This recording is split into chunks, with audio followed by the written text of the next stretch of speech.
मुक्ती मिळावी ती पंचगंगेच्या काठावरती, असं प्रत्येक कोल्हापूरकराला वाटत असतं.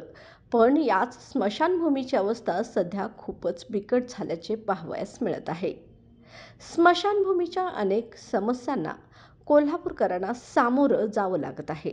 त्यामुळे पंचगंगा स्मशानभूमीत चाललंय तरी काय, असा प्रश्न जुना बुधवार पेठ व सामाजिक कार्यकर्ते सुशील भांदिगरे यांच्याकडून विचारण्यात आला. जगावे कुठेही पण मरण यावे कोल्हापूरच्या स्मशानभूमीतच, अशी एक म्हण आहे.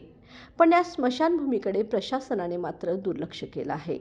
आज या ठिकाणी प्रेत जळत असताना भटके कुत्रे प्रेताचे लचके तोडून ब्रह्मपुरी मैदानावर आणत आहेत. 20 ते 25 कुत्री या परिसरात असून रक्षा विसर्जन विधी करताना कावळ्याऐवजी कुत्र्याला नैवेद्य शिवायला येत आहेत. अनेक लोकांच्या अंगावर धावून जात चावा घेत आहेत. तसेच मुठभर रक्षा विसर्जन पाण्यात करून सर्व रक्षा कुंडात टाकली जात आहे.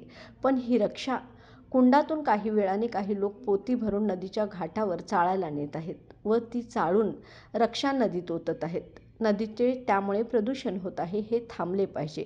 जेव्हा कर्मचाऱ्यांना याबाबत विचारलं तेव्हा त्यांनी कर्मचाऱ्यांचा तुटवडा असल्याचं सांगितलं. तसेच या ठिकाणी सीसीटीव्ही कॅमेरा बसवण्याची देखील मागणी केली.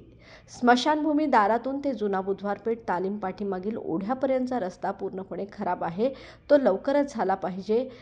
तसेच स्मशानभूमी दारातील जळाऊ लाकडे ठेवण्यासाठी व्यवस्था करून त्या ठिकाणी पूर्ववत पार्किंग करावी, तेथील ट्रॅफिक कोंडी फोडावी, अशा विविध मागण्यांचे निवेदन आज कोल्हापूर महानगरपालिका आयुक्तांना देण्यात आले. यावेळी रणजित शिंदे, शशिकांत जाधव, मुसा कुलकर्णी, किसन पाटील, मधुकर पाटील, नितीन साळी, अनिल पाटील आदी नागरिक उपस्थित होते.